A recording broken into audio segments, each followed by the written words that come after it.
morning, everyone. We want to welcome you here this morning. We're so glad to see each and every one of you here today. In our audience this morning, I want you to know that we have many members of our community that are represented here. We have school district personnel here. We have school-based personnel, and we have many of our teachers here. So we are so thrilled that you've taken the time this morning to come out and share about Common Core, our educational instructional delivery model as it relates to Common Core and Lake County schools in general. So we thank you so much for your interest. Just a few housekeeping ideas. We are so thankful to have the opportunity to be here in this beautiful facility, and we thank Clermont so much for allowing us to have this opportunity to be here. We have restrooms out the door and to the left or in the far corner here, so we want you to be aware of where those are. And thanks to our Lake County Educational Foundation, we do have some breakfast snacks and water and coffee over here, so please feel free to get up and partake of those items. And we have Carmen Cullen and Doug Major in the back. Would you please stand? We want to thank you for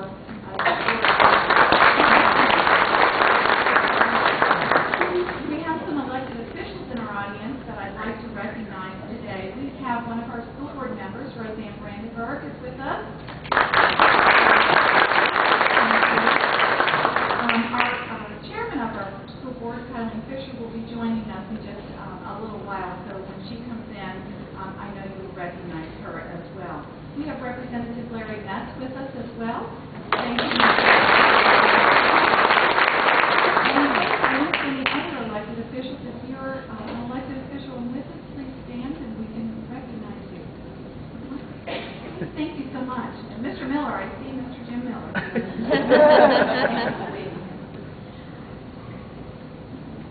We really appreciate having the opportunity to come together and have a dialogue on a very important topic, and that is our educational system and the progress and where we are moving in the state of Florida and Lake County schools. And our heart is really here with Lake County schools. So we really want to focus our agenda this morning on how we are implementing in the classroom at that level the Common Core standard and what that means to instructional delivery and assessment in our system. Our agenda this morning features Katie Stevens, the Common Core Communications Director from the Florida Department of Education, and Katie Stevens is with us, and you'll hear from her in just a moment. We also put on our agenda, because we've had a lot of questions about student data collection and what data is collected, how it is used and disseminated. So we have Dr. Creed Ziller, our Executive Director of IT, and Jan Bias, Director for Student Services, to share a little bit about data collection and how that's used in their organization. And what we also have included on our agenda is we have 3 representative teachers who are stellar teachers, and they represent the stellar teachers in Lake County, of the elementary, middle, and high school levels, to really talk about firsthand what they are doing in their classrooms, so what it looks like for students on a day-to-day basis. April Vaughn Maxey from Tavares Elementary School, Kelly Cousineau from Eastridge Middle School, and Andrea Pius from Mount Dora High School. So we're very anxious to hear from them because they truly are our practitioners every day. We also want to make sure that we have time for question and answers for you so that we can highlight the things and make sure that you have questions and your answers. And if we don't know the answers right away today, we will make sure that we put those on the list and we get those answers for you. And we'll be using our website to derive a lot of additional information. Our academic team, in addition to the people hosted up front here, we have many people from our academic services department here that will be able to answer questions as we go through our morning. We really want to target our conversation today about the specifics here in Lake County. This is the first of several opportunities that we will have over the course of the next several months to talk about the transition to our new educational system that is still under design in many areas. We will continue to have this conversation, I will assure you. There are really 3 parts to the state of Florida's educational redesign. And let me just highlight those. What I want to do is bring some historical information so that we can make connections and build upon some of the information that you may be aware of from your reading and research, along with what we have from the educational side of the house. If you'll remember, standards are the what part of our system. They're the knowledge and skills that students are expected to learn and demonstrate mastery at each grade level over the course of their educational program. So that we can make connections, it's important to remember where we've been. And we've always had standards here in the state of Florida. And Lake County Schools has used those standards that have been given to us by the state and adopted by the state, and then we've controlled the implementation of those. It's very important to have standards that clearly state those expectations for the teachers in the classroom, for parents to understand what their child is expected to learn, and for our students so they know where they're going. It's important to remember that in 1996, Sunshine State standards were implemented. Then again in 2007, we transitioned to the next generation Sunshine State standards. And now in 2014, we'll be fully transitioned to Common Core standards. So if you really look at that pattern, you can see for every 7 to 10 years, there has been a review, a revision, and an implementation of new and updated standards. Some of the positive transitions over the years that we have seen as the standards have been reviewed and revised has been to develop a depth of knowledge so that we can go deep into a concept and students can comprehend and have full understanding so that they can go out and apply that information rather than to have surface level awareness and understanding that it is a breadth rather than a depth. We found that the Sunshine State standards that were adopted in 1996, while they were good for the time, they were a mile wide and an inch deep, and they focused very process-driven and procedural. So now we've transitioned to a deeper understanding with student ownership in the comprehension piece of it, with a focus on critical thinking, problem solving, and analysis. In essence, instead of a student learning information to repeat it back in a factual manner, has now been replaced with deeper understanding and a demonstration of that understanding through that analysis that the student makes from multiple sources of information that requires application and problem solving. If you put it in the context of today, of what we're doing as adults, think about this topic of Common Core that has created concern, apprehension, angst, some excitement. It's challenging. And so when you think about that change, what have we done? We've turned to research. And if you think about the age of technology, there is massive amounts of information out there. And all of us have been doing our reading and studying and trying to wrap our arms around this new concept and make meaning and understanding and how it applies and what it means for us and our educational system, which we hold very dearly. Think about the skills you and I are learning as we grapple with this concept. We are analyzing, we're thinking critically, and we're making our own meaning, are we not? That is exactly what we're transitioning to in our classroom. We want our students to do the same thing. So now students are having to take and make meaning and own that learning under the stellar guidance of trained, highly professional teachers we have here in Lake County, to look at multiple sources and analyze that information, draw conclusions based on evidence, and to be able to cipher through what is fact and what is myth and what is fiction. So truly, we want our students to have those lifelong learning skills that you want and you demonstrate as an adult. I believe that Ms. Stevens and the teachers this morning will share some examples of how we're transitioning from next generation Sunshine State standards to the Common Core. Knowing it and using it are the two key things that we want our students to do. The second part of our instructional redesign is instructional delivery models and that methodology that our teachers have been highly trained to utilize in the classroom to engage students in that very learning model of critical thinking and analysis and application. This truly is where we have local control.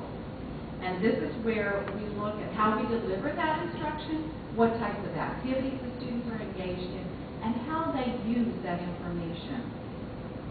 This truly is the learning process.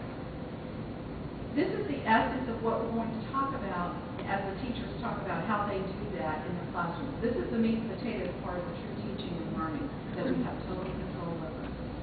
The third part of the instructional redesign is the measurement piece. This is the assessment part that determines the level of mastery or proficiency of our students on the standards that have been adopted. Right now, Florida is scheduled to transition to a new assessment away from FCAT into the PARP assessment.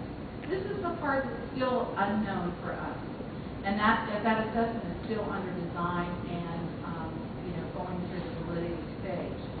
There's much discussion surrounding the terminology of the Common Core standards, and we totally understand the confusion that might be out there. That's why we need to have an ongoing dialogue. There's concern and apprehension, and we recognize that. But before we draw conclusions that the standards are incorrect or they are not appropriate, we must analyze if there are other factors that are coming into play here that may cause some of the concern and confusion and the apprehension.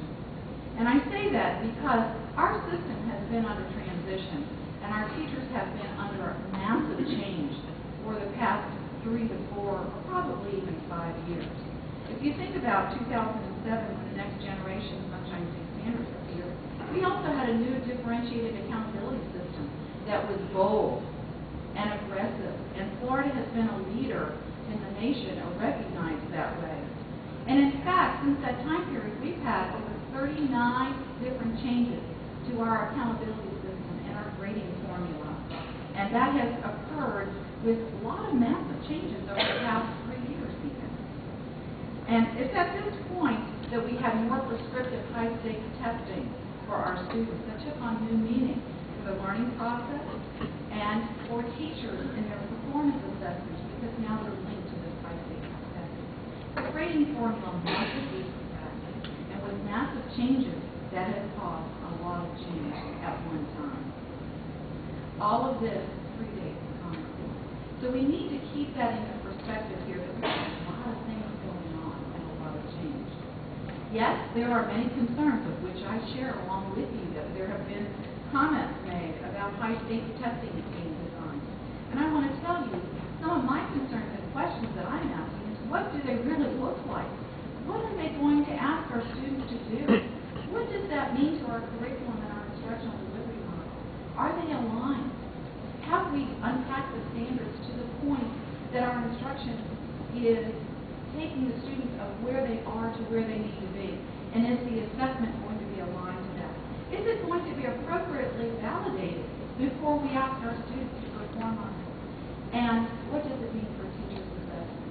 And is our assessment instrument that teachers are held accountable for, is it aligned to what they're going to be measured for their students' accomplishments with the PARP assessment? All those factors play into this and have to be answered and addressed in perfect harmony. We want to protect the innovativeness, the creativity in the classroom environment that is centered around rigor and instruction that produces college and career-ready students. And I also add community and citizenship to our student skill set when they leave us. For this reason, I support standards that are designed to do just that out and beyond. That is why the second part of the system, that instructional delivery methodology, is so vital and requires so much attention and careful consideration, because that truly is the heart and soul of what we do every day in our classrooms with our teachers. To simply state it in a very simplistic example, I know you've all heard this before, we used to teach by telling students a lot about fish, using fish as an example, where they memorized a lot of facts, they took a test, and they gave us back those facts. And we marked them as correct or incorrect, and on we went. And figuratively, they ate well while they were with us. However, employers and college readiness data told us a little differently, that when they left us, we didn't have long-lasting success rates. And employers were saying, our students aren't coming ready with those skill sets that we need, and something needed to change. Now we are teaching the skill of fishing with greater student ownership so they can learn, analyze, problem solve skillfully, and be proficient for a lifetime, and produce the employees that our employers need to fill those workplace jobs. These discussions are so important for us to have with all of you on a continual basis as we walk through this critical time of redesign and rigorous education for all students. It's going to take that two-way communication that you have so gracious and careful to provide us your perspective, and we want to hear that. We need to be able to share what we know with you and understand in a transparent manner what your concerns are, and to listen with an open mind. And that's why these forums are being held. Again, I really want to thank you for taking your time and for your interest in our school system.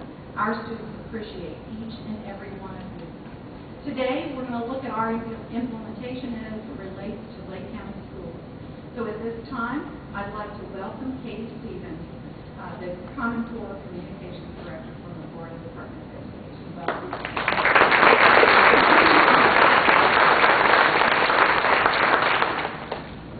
Good morning, everyone, and thank you, Superintendent. I'm not sure what else I have to say. She did such a fabulous job.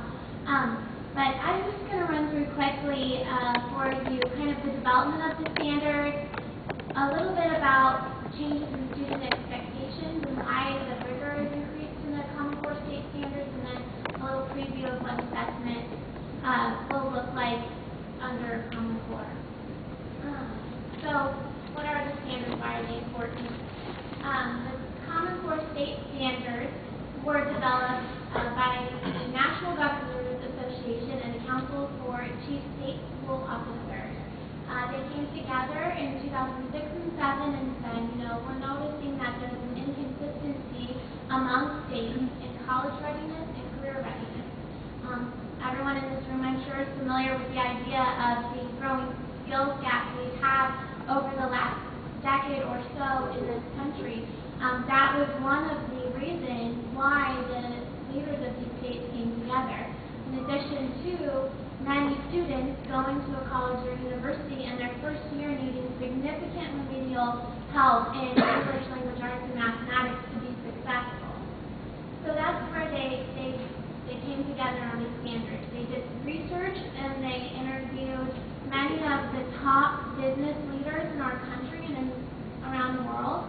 As you know, we have a global economy these days, so a student in Lake County isn't just competing with their peers in Lake County, they're competing for a seat in a post-secondary institution or for a job in the workforce from students from all over the world and all over our country. So over that process, they had three public feedback periods. They brought educators together, experts throughout the nation. 5 folks from Florida served on the development committee, 2 from the department, 1 Volusia County educator, and then 2 professors, 1 from the University of Florida and 1 from Florida State University. So Florida had a hand in developing these standards. These standards, there were some criteria. They want to really make sure students master the information and the skills that they need to be ready for college and to be ready for those careers. So we looked at what current standards are like. Right now, educators have many standards that they have to cover. So there's this idea of, I will teach these standards Monday through Friday, and we'll move on, and we'll do Monday through Friday next week over different sets. With Common Core, there are fewer standards, and they require much deeper understanding. So educators can really differentiate their instruction to meet the needs of the different students in their classroom. They can make sure that they're spending the time needed on each student to make sure they reach that level of mastery. And because there's fewer standards, they're able to cover the materials that they have prior to that testing much better. Also, there are some changes in learning for students under the Common Core state standards. You'll see here this is a list of changes in student expectations. There's a greater emphasis on providing evidence in your reasoning, knowing what are credible sources, being able to pull that information and develop a sound argument for something. There's accountability for your learning. So it's not just the teacher standing in front of their class telling the student what the answer is and having them feed it back to them. It's the teacher posing a question and the student having to go find the answer and to kind of struggle in that learning process because it's building their critical thinking skills, it's building their problem solving skills, two of the most important things you need in college or in a career. So we go to changes in instruction. It's going to be more rigorous. The educator is going to become more the facilitator of learning, as we mentioned before. There's going to be some project-based, really some project-based learning going on where students are in small groups and learning from each other and giving that information back to their classmates and to their teacher and showing that they're understanding the concept. So as Superintendent Moxley said earlier, the standards are the what. They're that list of knowledge and skills that are needed for success at each grade level. But then there's the curriculum and instruction, and that's the how that teachers use, the materials, the methods, and that's all decided here in Lake County. So that's a local decision. The state and does not have any say in that. We do vet materials that will be aligned to our standards that are optional for districts to look at and use. So we are in the process of developing a list of resources for districts. Take a closer look at some of the changes. The Common Core standards were really focused on three things: focus, coherence, and rigor. So if you look at there are 8 mathematical practices associated with the standards, and there are instructional shifts. We also have literacy standards that go from ELA to other subjects, like social studies, science, PE, health, art. And that's where these standards really work together across all disciplines. So we'll take a quick look at a few standards and show you the difference between, on the top are our current next generation sunshine state standards, and on the bottom is Common Core, and this is an example of a 3rd grade writing standard. So there's a clear difference in what the expectation is. Under our current standards, it shows the student will write a final product to an intended audience.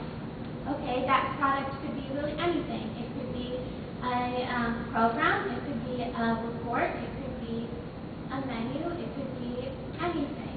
It's very unclear what level of writing has to be done there, and who's the intended audience. Under Common Core, it shows much more specific skill with guidance and support from adults use technology, so keyboarding or some sort of a device, as well to interact and collaborate with others. So they're using their peers to develop this piece. There is going to be reviews. So they're having much more interaction, a much more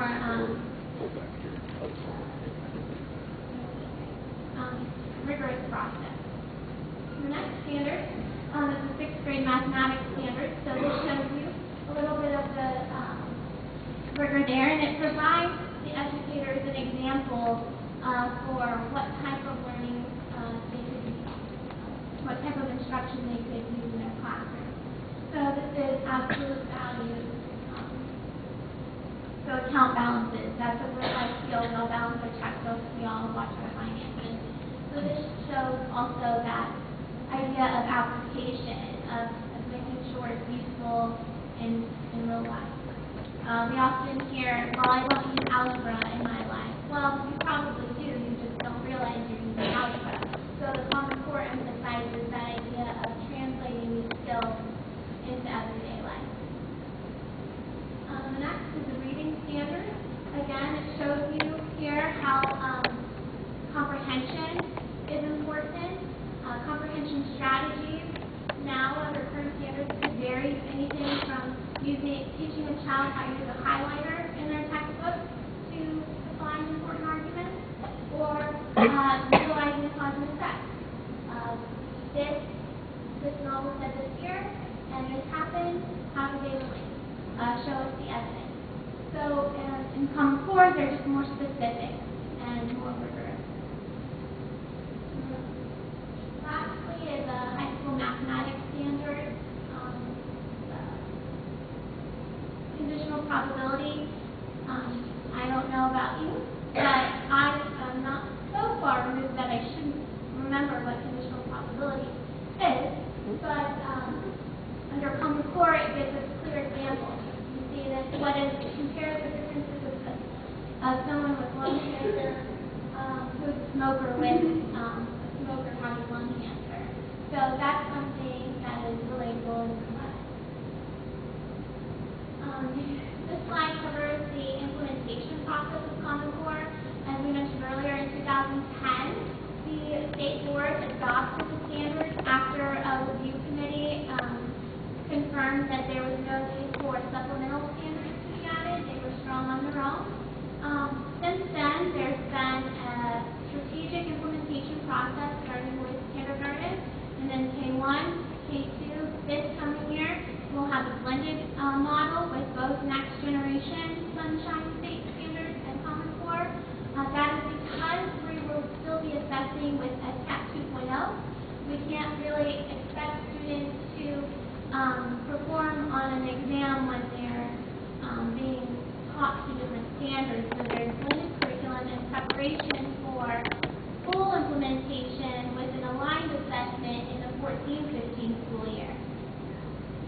That is when we will switch to either PARC or another assessment option, which Commissioner Bennett is looking at now.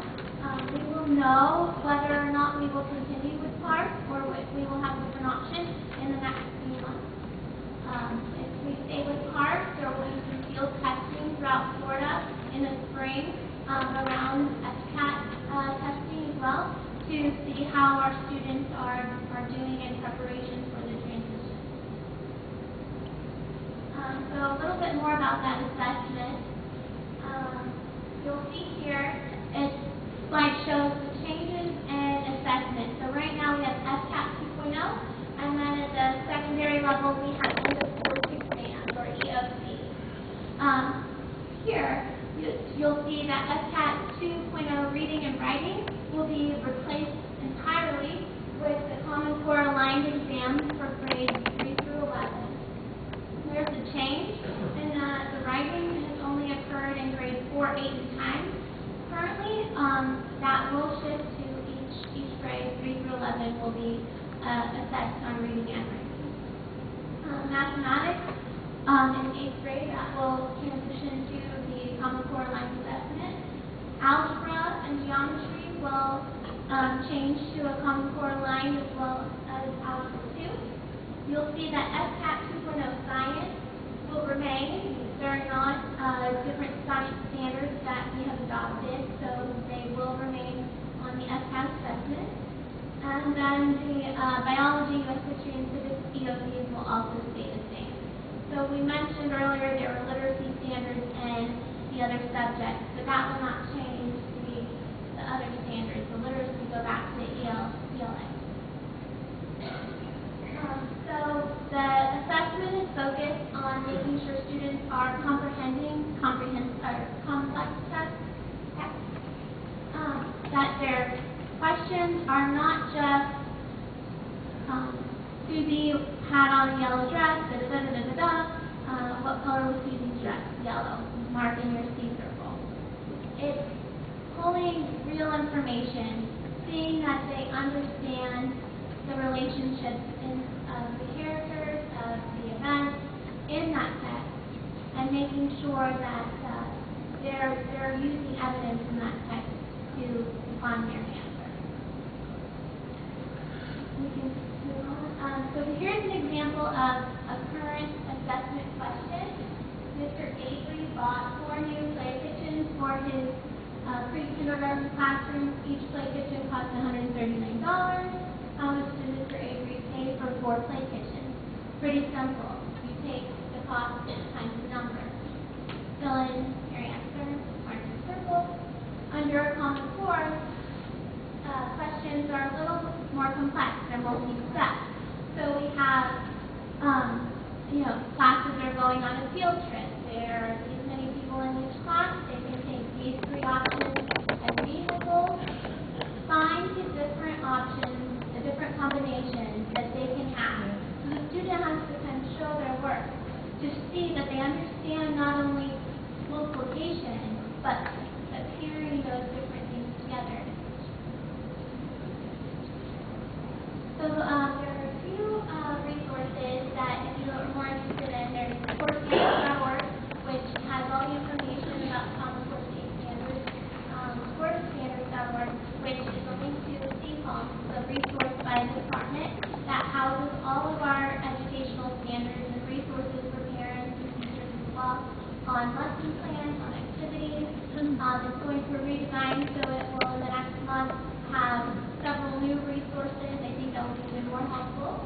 There's also, if you'd like to view what it looks like in the classroom, there is a website called teachingchannel.org.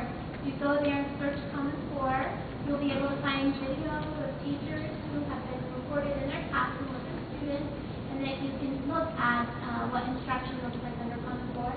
The department will be launching a new website in the next month focused on information and resources for parents and teachers on Common Core. We will be having an awareness campaign going as well. We're also going to be launching some informational webinars for parents and others in the coming months, so look for those. That is all I have, so I will turn it over to Dr. Reed Wilson and Dan Fias for the student data.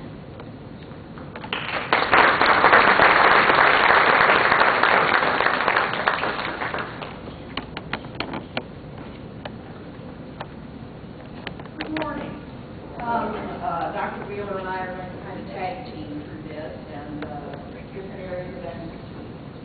But the first one we're going to talk about this morning is FERPA.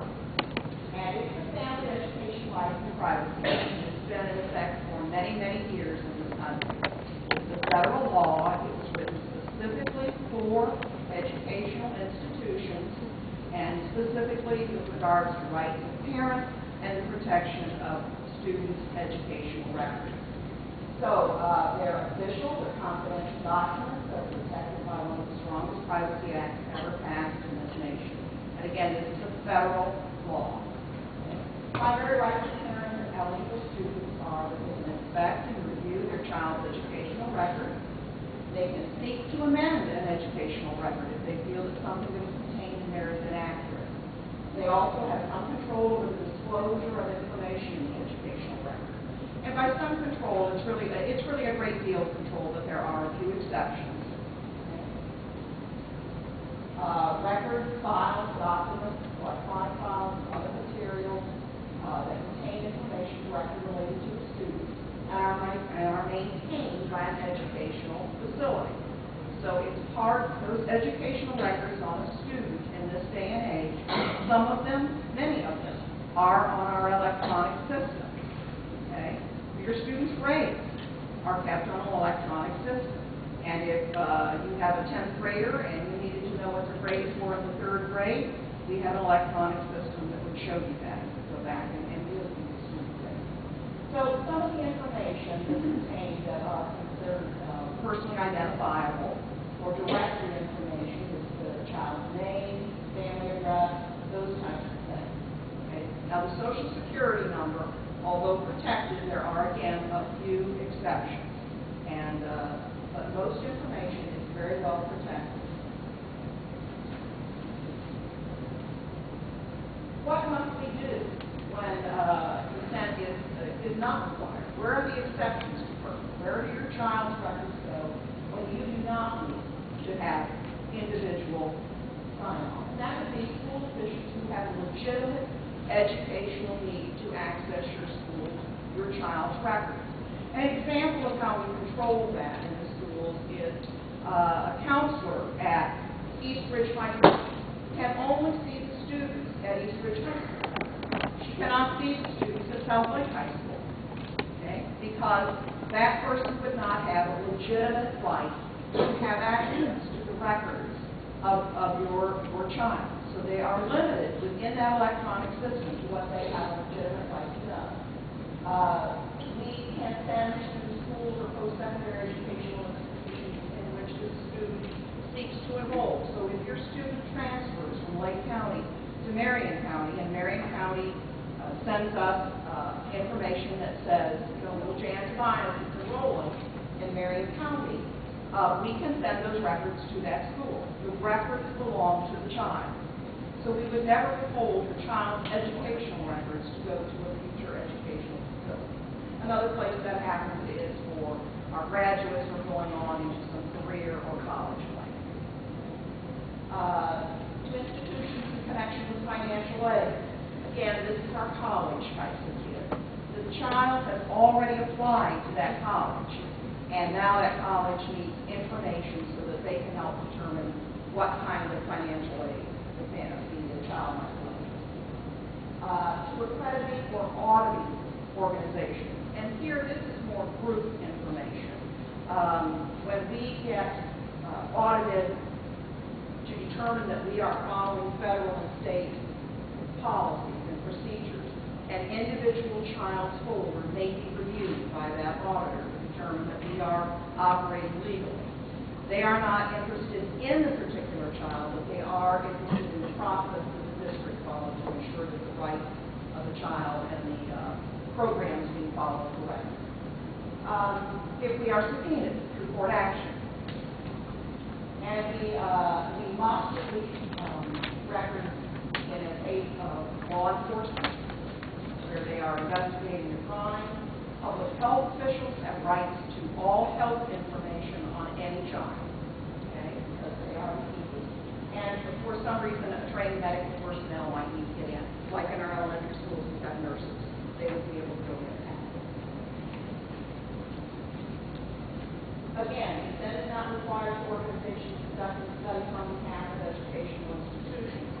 However, they are not accessing individual student data in the sense of tied to a child's name. And in our district, we have a very rigorous policy that must be followed before anybody can come in and do any kind of research.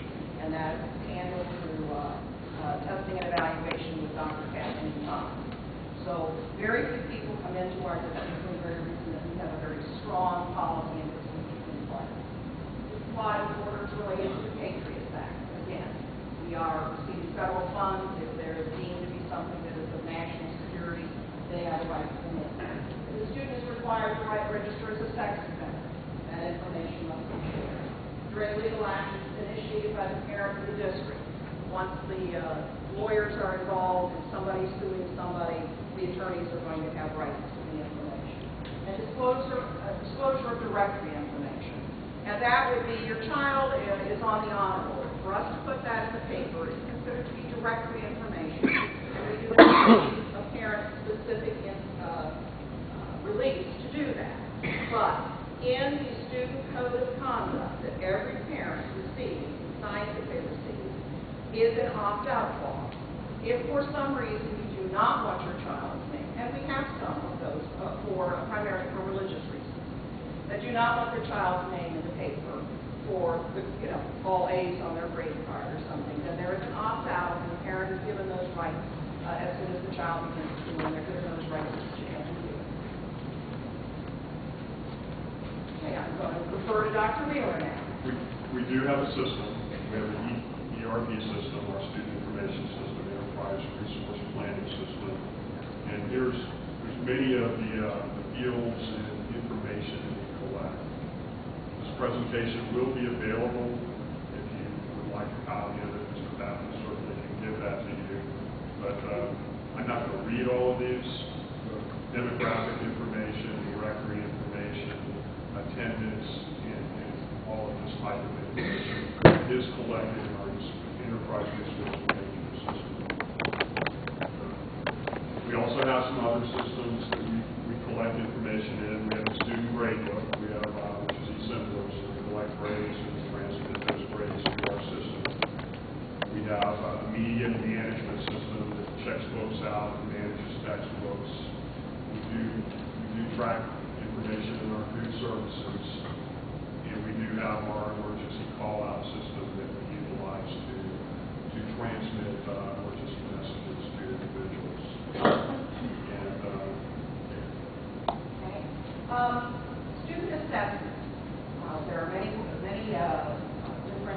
evaluation systems that are used, and we got a good explanation of how that can transition to the next. The student information required in the following manner is to treat the district student information system, which we talked about. It's reported to, sometimes DOE sends us information, and sometimes we send DOE information. It is child-specific, but the state is not monitoring the individual child. They are monitoring the district with how our students are performing. Okay? It is our job, the district and the teacher's job, to monitor and to work with the parent with regards to the individual student. Assessment scores are loaded into the student information system, and right now we are using edges. Examples of other types of things that we use are some of the high school things, high school tests such as PERT, ACT, college readiness, the end of course exams for high school now, and there again, the high school requirements are under change again this year. The end of course exam may be required to actually earn the credit for it, so it has to be noted on the child's official transcript. Their documentation is reading instruction, and again, although that is on the electronic system, that is there so that teachers can keep monitoring actively how the student is progressing in reading, and also looking at the areas of weakness in reading, so we know where to apply and to reinforce the learning. So all that information is contained within the student data system. How do we collect the information? We collect it at the individual school. So clerical administrators, teachers can enter in the information.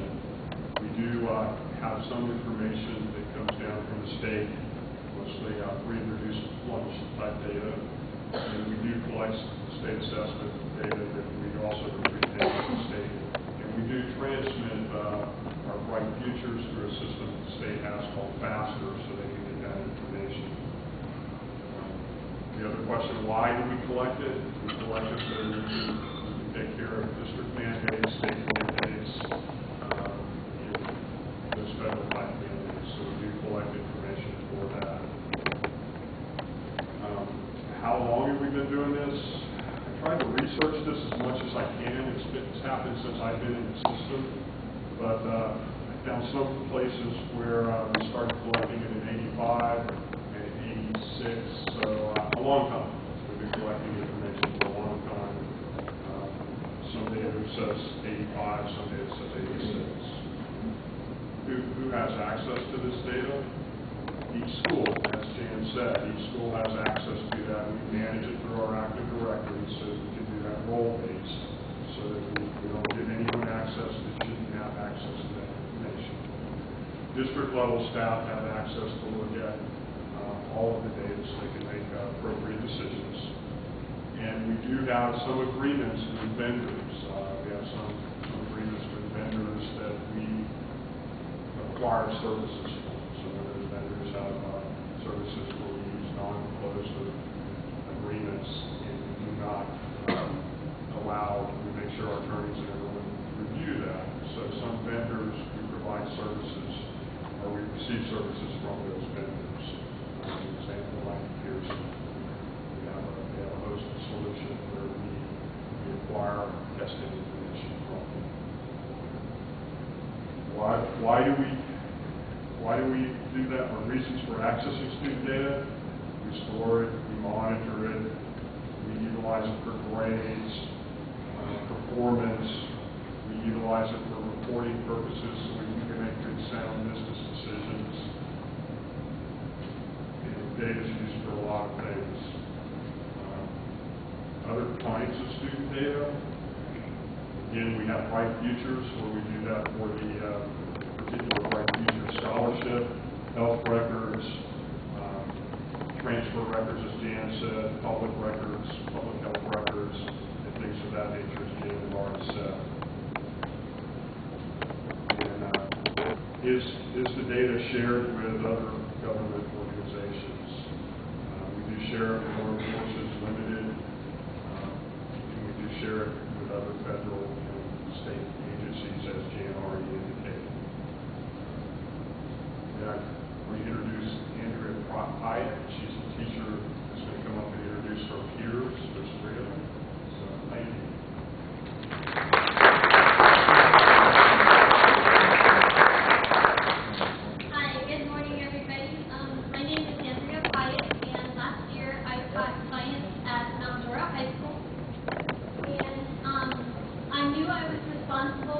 the science standards or next-gen science standards, but I also realized that I was responsible for Common Core. So what I did is I seeked out my colleagues and said, hey, what does Common Core actually mean? This slide breaks it down for us teachers. It shows shift 1 says building knowledge through content-rich nonfiction. Well, as a teacher in the classroom, what does that actually mean? Building knowledge through content-rich nonfiction. I use my science textbook all the time. We use it as a resource. We look up things in it, some examples. We document from it. But how can I build knowledge? How can I deepen my students' understanding through the use of content-rich or content-rich nonfiction? So I went on to the second shift, and it's reading and writing and speaking grounded in evidence text, both literary and informational. Well, being a science teacher, I knew that I'm responsible for the information. So back to shift 1, I need to build knowledge, okay, through content-rich nonfiction. But I also need to have my students read, write, and speak, and cite evidence from the text. Well, do I want them to just regurgitate back to me the textbook? No, no, no. So look at the third shift. The third shift is regular practice with complex text and using academic language. So that tells me that I need to seek out additional sources, additional scientific articles, so that my kids can deepen their knowledge through content-rich nonfiction. They can cite evidence from multiple sources, and then they can also use that academic language proficiently. Can you go to the next one? Now, I'll be honest with you, this is one of my favorite lessons. So this is before the Common Core shift. Let me set the stage for you. And I'll be honest with you, it's hard for me to stand here because normally I'm like out there with my students. But I'm going to try and stick to this right here. So, students come into class and we will actually use our textbook. We will read a piece. We will discuss it as a class.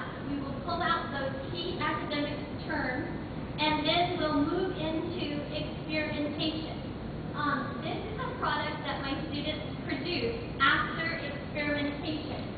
And you can see some pretty cool things there. There's an abstract, there's results, the methodology that they actually used to obtain their results when we did this experiment. You'll see literature cited, and you'll see discussion. So, here we are producing this great product, and, you know, I'm thinking, all right, we're using academic language. We read through the text. We discussed photosynthesis as a whole, and this is what my students produced. And they also went around and they talked to one another about this. Now, going back to those shifts for Common Core, I knew I needed to add complex text. So basically what I did is I took the same lesson, and if you keep on going, this is after Common Core. So think about that lesson that I just did. We read some in the textbook. Now, what I did is I added additional complex text from multiple sources. So, being in science, you can always find scientific journals, you can find articles about the various topics. So I added the complex text. I knew I was responsible for my students actually talking the language, the science language. We needed to speak in science code to one another. So, from there, I did the same lesson. However, at the end, you saw the mini posters that were around. What we did is we went from poster to poster, and my kids were able to generate or synthesize or produce from multiple sources from their own peers a writing product. Because again, we're responsible for reading, writing, and speaking, citing evidence from the text, and using academic language. So I feel that Common Core is going to move me to be a 21st century teacher to help my 21st century students. With that said, Kelly Cousineau from East Ridge Middle.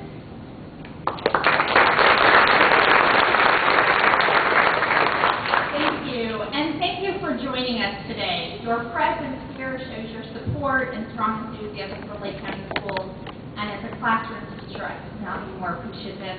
My name is Kelly Kuzno. I am a proud teacher at Eastridge Middle School.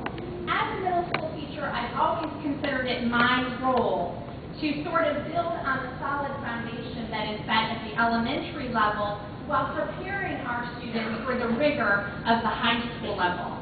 And with the emergence of the Common Core, I feel personally that I'm better equipped to do that for my students, because the Common Core focuses on an upward spiral.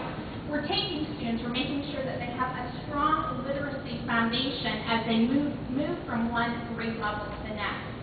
Throughout the years, we will see this increase. In my role at Eastridge Middle School, I teach an elective course that focuses on accelerating critical thinking in our students in their rigorous coursework, which is the other classes that they take.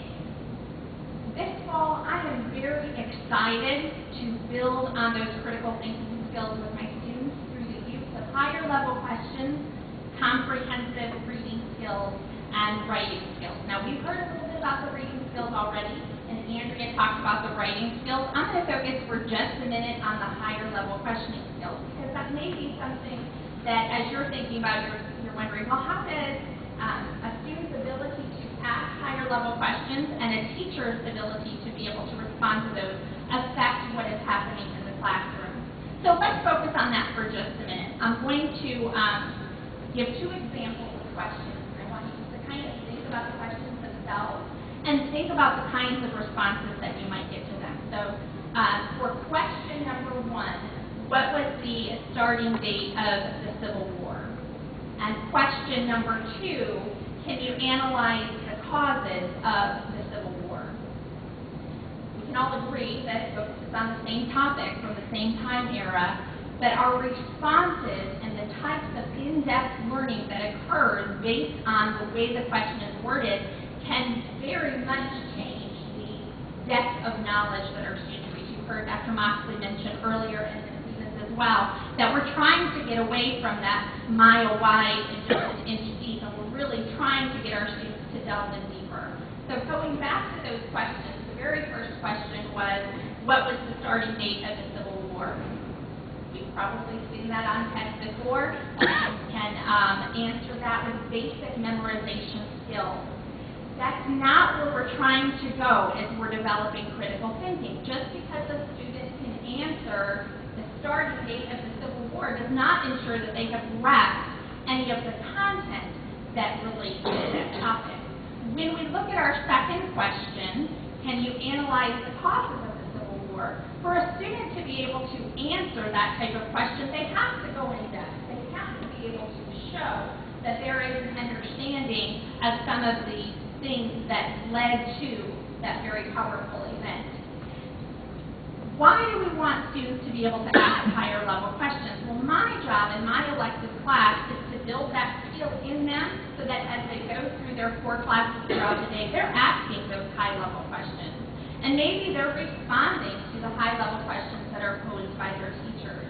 We know that when students can ask the right kinds of questions, that they're better able to grasp the content that is being taught there. One of the, if I get specific with you, one of the strategies that I do use in my classroom that is very well Common Core aligned is something we refer to as Socratic Seminar. And in Socratic Seminar, we're touching on many factors that relate to Common Core. During Socratic Seminar, I would give my students an article to read. It is a nonfiction article, and I generally try to find something that appeals to middle school students. This year, for example, we did one, it was an election year, so we talked about the electoral process. We also talked about the importance of anti-bullying programs in our school.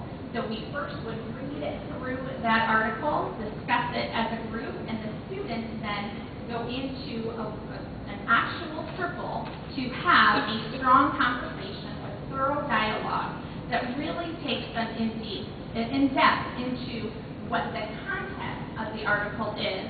Our students are asking those high-level questions they've been taught, and they're working on their speaking and listening skills as they converse with one another. That is a specific strategy. There are many of them out there. Am I excited about the Common Core? Absolutely. I feel as a teacher leader, it is my passion to constantly try and improve my practice, to constantly work to engage our students in those levels of high learning that are going to make them ready for the skills that they need to have to be college and career ready.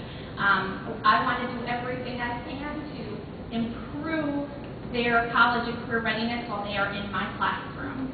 It is my great privilege to introduce to you my friend,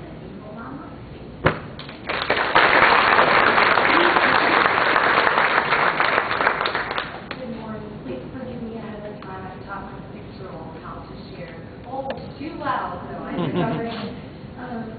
So that's why I have the rest. I'm a fourth grade teacher at Clermont Elementary School. I teach science. Well, last year I taught science and writing. This year, with the shifts and everything, I only teach science and math, which will be an interesting and challenge for me this year. And I'm also a Lake County educated K-12 Terry student. So I'm very proud to represent our county as not only a student but as a teacher. Some of the things that you are already aware of, that kindergarten and first grade are already a full implementation of Common Core. And with elementary, it's a very broad age level. So I'm trying to share elementary from a whole overview instead of just fourth grade. As you can see, some of the things up here that have already started to happen, that teachers are breaking away from the given textbook for all subjects. This is what we call manual text. They're using other resources to develop curriculum that supports the needs of their individual class. Not necessarily all the classes at the same grade level together, but their class and to meet the needs of Common Core. So it's developing curriculum for their class, for their individual learners, based on things that their students need. It also increased teacher collaboration through something called lesson study, which is something our county will be going to full implementation of. It's a really powerful professional development where teachers develop a lesson together, and then we implement it one at a time with the others watching to see how it goes, what works and what doesn't work, and go back and revise the lesson and teach it again to another group so that we can see best practices and see activities that work and maybe things that we need to change. And also the professional learning community, which are where we take a topic as teachers and as a faculty and study them, research them, what can we do to improve our craft. Also, with Common Core, there's an increased amount of accountable writing. When I mean accountable writing, I don't mean the time to free write, take 10 minutes, just enjoy. That's all part of the curriculum. But we're talking about let's write down your opinion and then share it with your readers, share it with your class, share it with your group.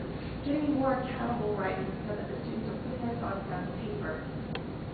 There's important disciplinary learning available. Common Core gives us that flexibility with the CULA standards to be able to take this same common standard and look at it from reading and social studies and science and that pull them together so that you are going back to the thematic idea of teaching a content or content from multiple different ways.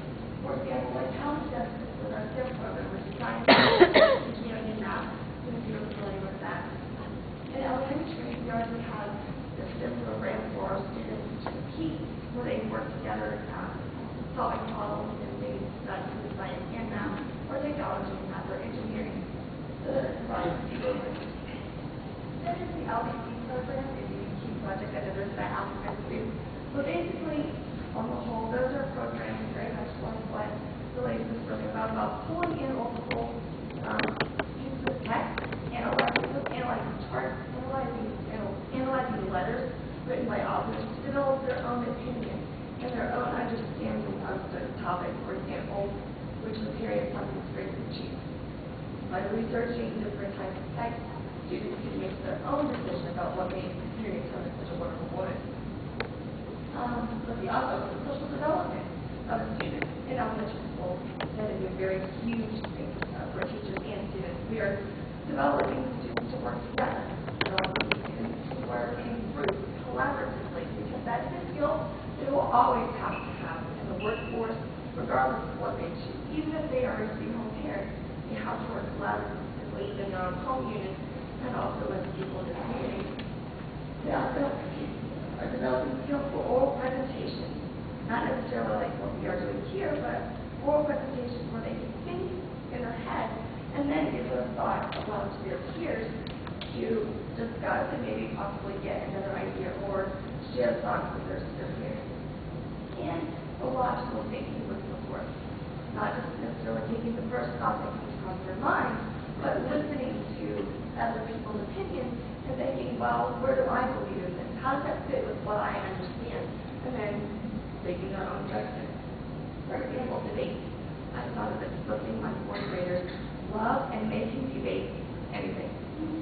Anything that civil act was the successful, wrong, or not. And take the perspective, this side of the classroom big, you are the big bad wolf. How are you debate? How are you right? How are you wrong? Oh my gosh, they ate it alive. Because they really had to think about their own understanding.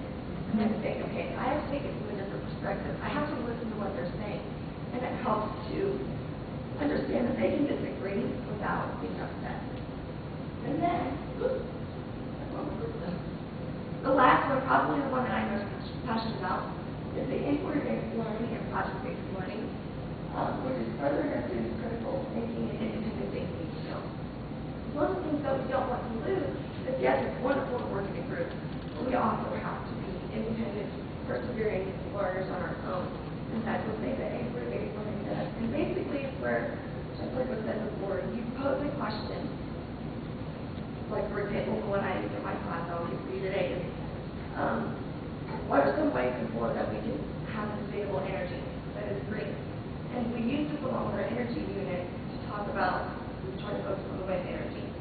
And then the students go from there and they research what are the different types of ways we can harness wind energy. And what are some of the ways that it works better in other places in our country versus here in Florida. And then, after their research, they develop an actual working wind turbine that they will use to collect energy and hold for that energy. But that's all in their development. And then from there, they test it out. Does it work as well? What can they do to make it better? Is this really as good as they had hoped it would work? Does it work very well? If not, what can they do to go back and fix it? And then, when they do change it, what is actually the best thing overall? Is there another form of energy before that we can use instead of wind energy? Along the way, they're keeping notes in their lab journal, thinking their constant misconceptions. What are they doing? What's wrong? What's right? What did I learn? How does this change overall? And then, at the very end, they write a letter. I give the students free reign of where we want to as a class, where we want to send our letters. This is the President of the United States. That's what they wanted to send them. They get sent to the President of Energy. Where can they go to share their information? This year we'll be publishing it as a science journal for our schools and the library. So that they can actually have writing that goes along with their science, that went along with the math that is included in there, so that they can have an overall better development of not only wind energy, but the social interaction, the writing interaction, the researching and development idea, and thinking critically outside the box. So, in summary, how about it continue too much?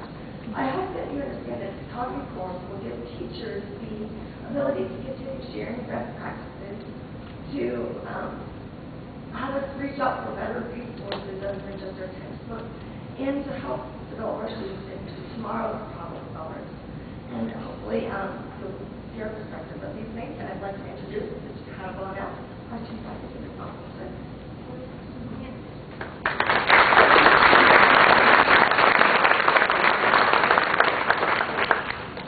Thank you, teachers, for giving an overview as practitioners of the classroom. At this time, we're going to entertain questions from the crowd, and as we go through that process, I would ask if we have just this one mic, so I would ask everyone to refrain from sidebar discussions as much as possible as questions come forward, and then I will ask various staff to respond. I would ask staff to remember to refrain from educational acronyms as much as possible. Candor and clarity and context are very important as we respond. So at this time, we're more than happy to entertain questions from the crowd. Just raise your hand. I will ask that you stand. If you would, give us your name and then your question. And then I'll try to direct it to the appropriate staff. I might even direct it to someone out in the crowd that is involved in different capacities as well. So at this time, we're open to entertaining questions that you might have.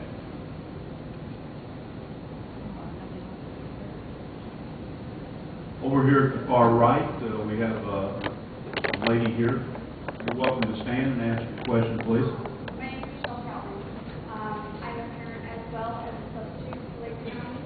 My question is, being a substitute, is there going to be any class or information for substitutes that will further our understanding on how to assist our teachers when they're out? I'm going to direct that over to our academic services, so they'll have to work closely with human resources as we have substitutes signing up to do a very beneficial job in our classrooms every day. So at this time, Dr. Doyle, do you have any thoughts on that?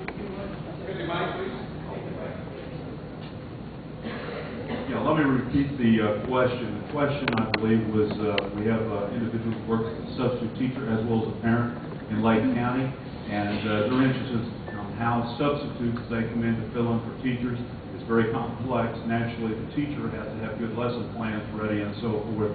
They're very specific as substitutes come in, so that's very important that our teachers understand that. So at this time, I will have Dr. Stacy Roberts give an overview.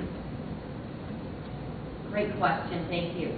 Yes, we do provide substitute training out of the professional development office, and each year we're keeping that training updated so that we're talking about those new initiatives, the basics of being of classroom management and effective classroom setup. But as our initiatives change, we add those to that training as well. So your answer is yes. Yes, Dr. Moxley wants to add as well. Thank you. I really want to thank you for bringing that question forward, because I think through these types of forums, it's very important to make sure that we have considered all the stakeholders in our organization that have a touch on our students in the classroom in that educational program.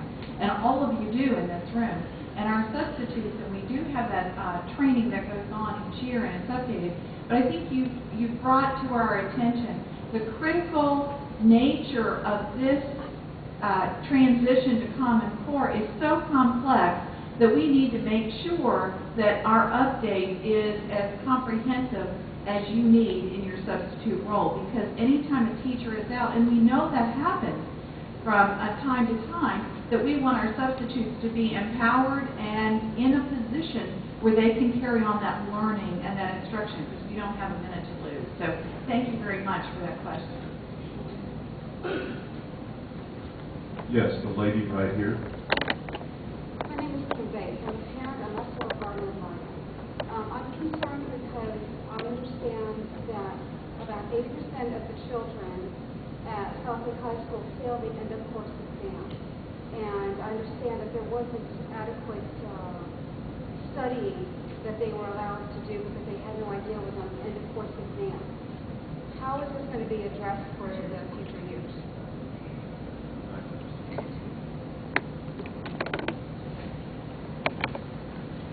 The question posed was end-of-course exams in which students are administered, and this was Southlake High School. I don't know what specific end-of-course it was. You saw a list of several end-of-course exams that are administered, from Algebra 1 to Biology. Which one was it? I believe it was algebra. Okay. And she said that with a very low pass rate, I would have to get the specific pass rate there. Naturally, again, teachers review the standards and cover the material in preparation for that. During the summer, if students do not pass the end of course, and it depends on whether they're on a 4x4, which is a half course year that they take Algebra 1, they then are given opportunities to provide remediation time for students as well as online. But that is a huge issue because Algebra 1 is a gateway to graduation. They have to pass it in order to get their diploma. So Algebra 1 is very important. And what we'll do is I will follow up to get the specific data on Southlake High School because I don't believe I have anyone from South Lake here. I didn't see the principal come in from there to put him on the spot. But I will talk to Mr. McHugh about that and get the specifics on that for you. And make sure you come up and give me your name before we depart here. I think you brought up a very important point about end-of-course exams. Algebra 1 in particular has some very uniquenesses to it that I think we have to put it in context.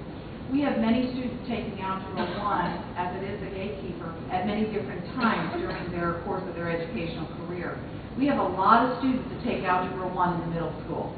And that the passage rate on end-of-course exams at the middle, that's at the middle school level. And so those students' scores being at the middle school level are factored into that.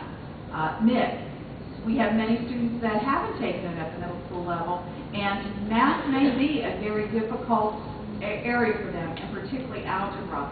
And so the challenges our high schools face is they are dealing with a very large gap of math skills that they need to get students brought up to speed to take that Algebra 1. So it is a massive challenge for our high schools, and that is one of the areas as we're transitioning, especially to the Common Core and end-of-course exam, that we have to address in that instructional and that curriculum and those activities to close that gap as much as possible so we reduce that rate that you just referenced. Thank you, Dr. Moxley. Yes, Dr. Doyle, go ahead. So add something to that conversation, Dr. Moxley, thanks for that. It's so important to start to look at the data to disaggregate each of those end-of-course exams in preparation to prepare our teachers for making sure they're providing the instruction that's needed for our students. It's important to understand that this year, as we're continuing to move forward with professional development, we are providing individual content area professional development for those teachers that are teaching those areas of those end-of-course exams to ensure that they're implementing those standards with fidelity. That is a move that ASU Academic Services have already implemented in their planning for staff development.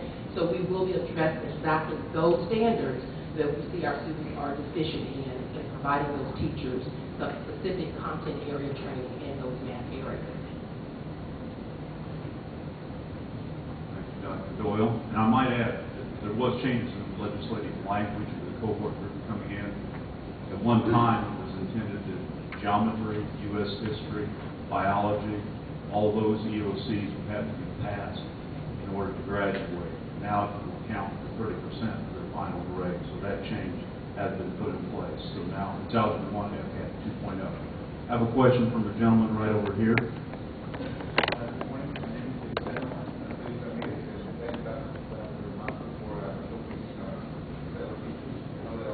Can't hear you. I know that all our teachers in Lake County are stellar, and I'm appreciative of Dr. Maki for showcasing these ones that we just saw. My question is that during the early 1990s, we had a consent decree. That consent decree told us that we needed to do some staff development, and there wasn't staff development. 18, 16, 300 hours staff development. I saw when UP said there was some awareness that it's going to come. I'm concerned of how much staff development is being done and what the plan for further staff development for especially the teachers that are the middle and high school teachers that are coming in August 12. How much staff development has there been for them to be prepared? Is there any stipends available for them? I read that I think a couple of weeks ago that the Gates Foundation is going to award us a grant. My question is there any staff development stipends, money involved for our teachers?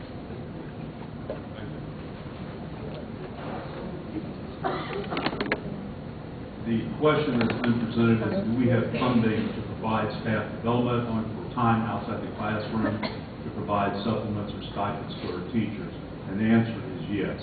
We build that in our budget every year. We also receive Title II, Part A, that comes through the federal government, to the state, and down to us.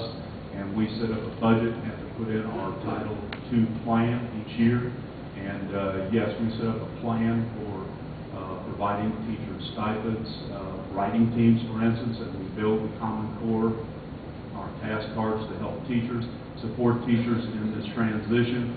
So yes, we are funded through the federal government, Title II Part A, and we also set aside local dollars as well in our professional development department, not only just our teachers, but also teacher assistants. Our Board of Education has supported that endeavor to ensure our teacher assistants and our support staff also receive assistance and so forth as we make this transition. So that's a great question that you've asked, and yes, we do make sure that we do put that into the budget each and every year. In the far back. Hi, my name is Chris Fontecchio. I'm a parent and teacher at Lake County Schools. I have a question. I believe the current textbooks and computer programs that are utilized in Lake County schools are really aligned to the Sunshine State standards.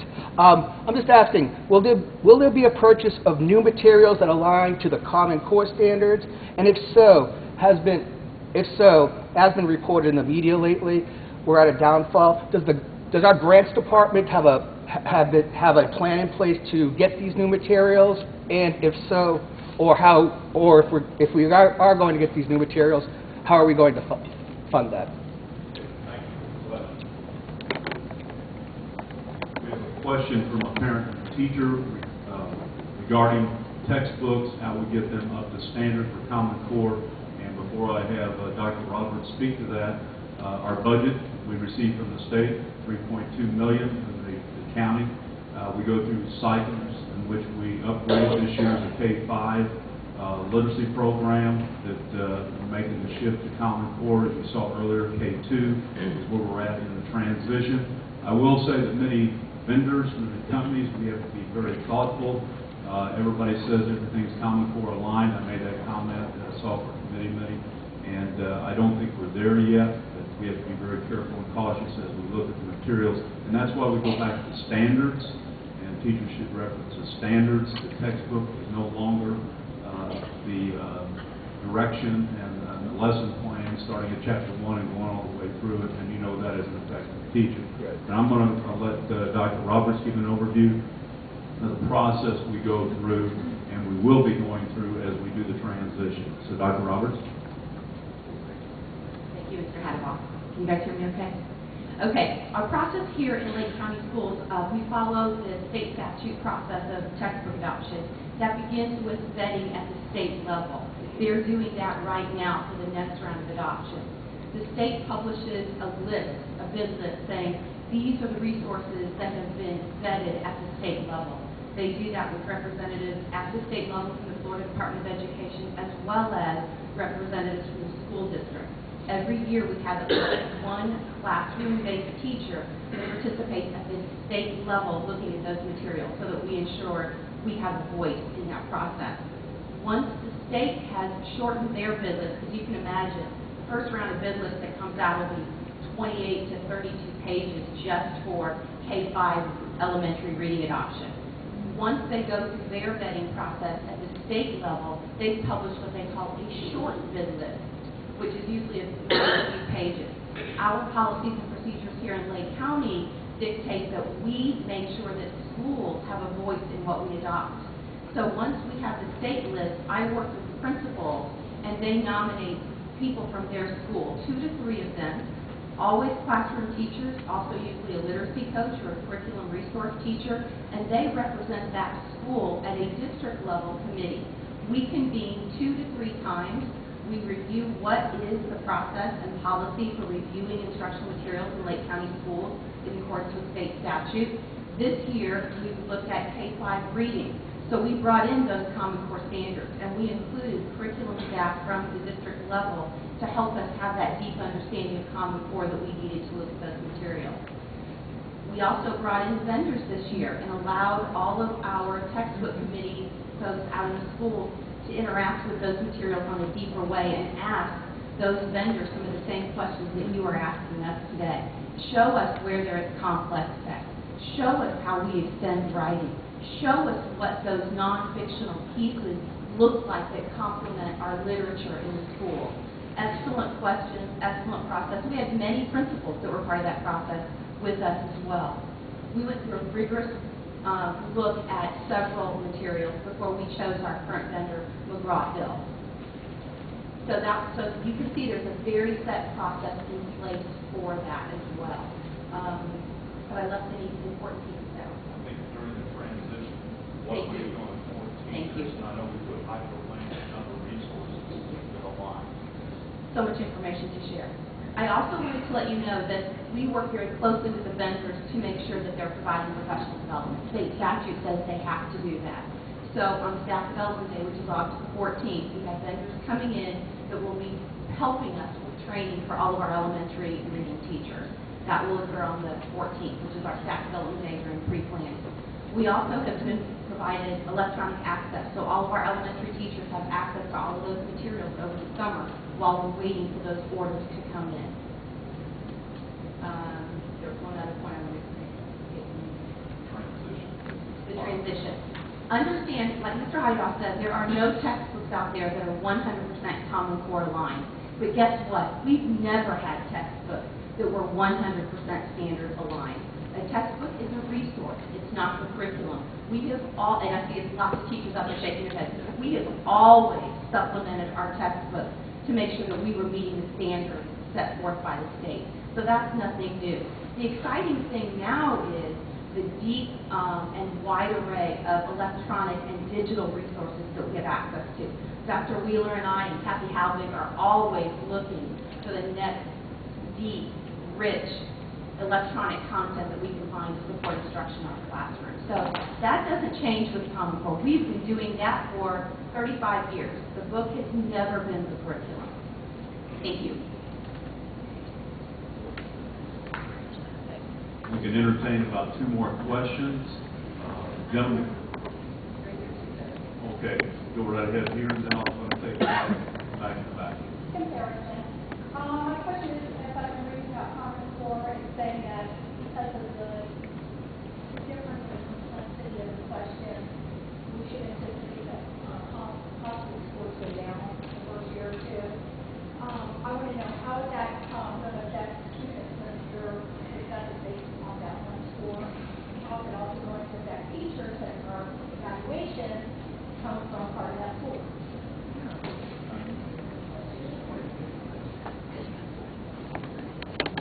We had two questions there. One, as the complexity becomes greater, the challenges for our students to demonstrate competency on those in final assessment, and also the teachers' evaluations for the value-added measures and so forth are coming forward as well. So how are we going to address that? I think this is a very challenging time for everyone, because we have a huge shift going on, and you have a lot of complexity and nuances. And I think the biggest thing is to take it in chunks, what we're expecting teachers to do, students to do, and we have to prioritize and focus on our professional development, like we've been talking about, on how we're assisting teachers in that shift.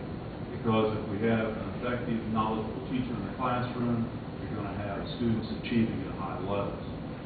If you don't have that in place, it's going to be a very, very difficult challenge.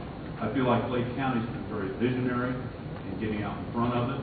I think our academic services team, human resources, has received all kinds of accolades for the development of the two evaluation instruments, the team instrument as well as the lead instrument. And I think that all has to mesh, and it's all intertwined, and we have to understand that this is not a linear process, that it's very nuanced. And we just have to understand that. We have to listen to our teachers as we go forward, and listen to our principals as we go forward. They're in the schoolhouse, they're closest to what's going on, and we have to ensure that they have a voice at all times at the table as we proceed. I feel like we have an excellent framework. Our academic services team, what is presented with Dr. Moxley goes to share with other superintendents. Lake County is highly respected in that respect. I think they're very innovative in trying to be up front. But that is a very complex question. There's no simple silver bullet to answer that. It's very complex, and it's going to get messy. Change is always messy, but it's going to be hard work for everybody. There's no question about that. But the ultimate outcome, it will benefit the students in the classroom that they can compete at the national level and the local level, and that's what it's all about. Yes, Dr. Thomas. You have certainly highlighted a challenge that there has not been a complete solution to yet. So I want to be very clear that this is something we are still really grappling with, and the state is also doing the same thing. Again, that is not necessarily Common Core induced. It is partly what has been going on in the past several years with our whole accountability system as that has been increased. As rigor has been increased in the curriculum, in the standards, and the accountability system through differentiated accountability under the Next Generation Sunshine State Standards, our formula has had many changes. When you increase rigor, you are stretching students, and you are going to see, you have to bring students up, so you will see a little drop. The problem that we have seen, and again, the commissioner has just been dealing with this. They had a conference call with the State Board of Education yesterday, as a matter of fact, on the very topic that you just raised. So you can see where we're immersed in that right now under the current standards that we're transitioning from. But when you have that rigor increase, and then you change the formula and increase the rigor of the formula as well, you're doing both, you are going to see a drop because you have no way to compare the increase here to where they were on the previous grading formula, because now it's changed. So you have to really try and take where you are and where you are with the new formula and try and equalize it to be able to make those comparisons of where was the true growth. So we are going to see right now, as it transitions to school grades coming out very soon, that increase of rigor, that those changes to the formula, and you are going to see some drops where students actually, we have greater amount of proficiency. We may have seen students with individual growth. They actually made growth, but they may have dropped as far as their level, and that would have an impact on school grades. So you may see some progression there. So because we grade both parts, the rigor as well as the formula, you're going to naturally see that drop. I think the question that also bears in mind, which was the second part of your question, is that has impact on teacher evaluation systems, because that is now linked, and that is very much a weighing concern on our professionals, I will tell you. And I know the teachers that are in the room here, we've felt that. And that is why we have to have those ongoing dialogue, and that dialogue, and I give our commissioner great credit because he has come in new and he is listening. He is asking the right questions, he is listening to superintendents, he is listening to teachers, and I commend him for that because that hasn't always been the case, and I have found that to be true for him right from day one. So I really appreciate that open door and hope that continues. But we have to make sure that everything is aligned, and right now those are some of the biggest challenges. And until we get it right, we need to make sure that we are not being punitive to students and to teachers. So that is an ongoing challenge. Okay, we have one last question. Oh, Katie, you have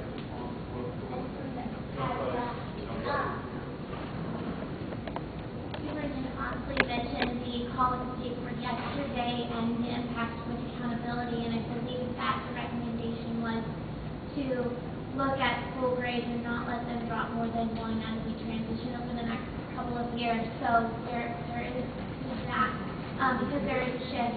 With that, we have to keep in mind that the score drop, I like to call it reset, because essentially the tests are not the same, so they're not dropping on the same text, it's a different text. So with any change in the test, you're going to, this is true of SCAT, you're going to see them have a new starting point and work their way up.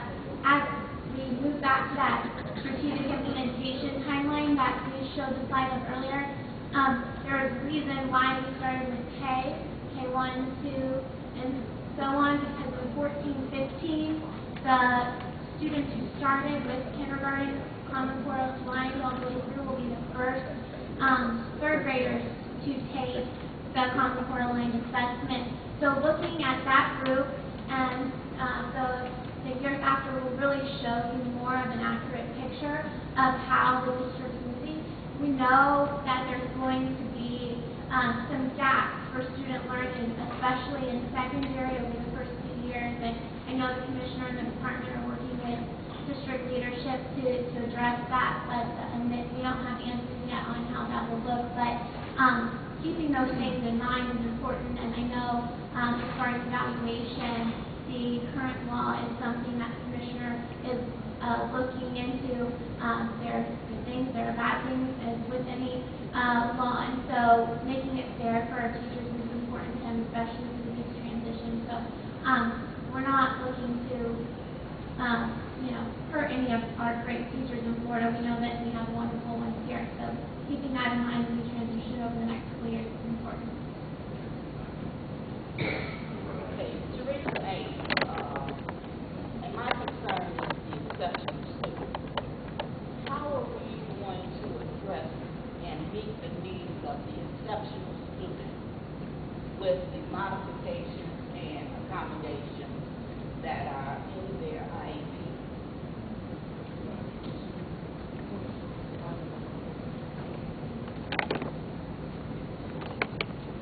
I don't have with us Judy Miller. What's your question?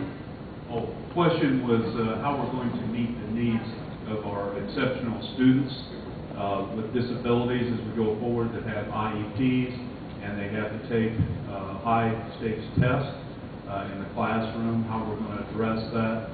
And again, that goes back to the individual's education plan. The student committee, the parent is involved and engaged, and they look at what accommodations need to be put in place with that particular student, whatever their needs may be, as testing occurs, and we follow those guidelines to ensure that the playing field is level for those particular situations. If anybody else has any other comments, but that's usually where that occurs in that process. Also, we have a system in place that every school has with our multi-tiered support system as we go through for all students to ensure that we have proper interventions. The teachers are using the type of instruction they need to support students for their success when they get to the final assessment. Any other staff members have anything to say? Yes, go ahead. I want to make sure your questions you get the information that we have.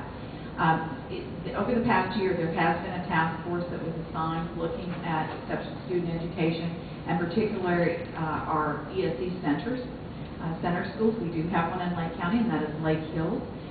We have many students that participate in exceptional student education in all our schools, and we are looking for rigorous education for all our students, and that IEP is critically important, and that's why that partnership with parents is very important.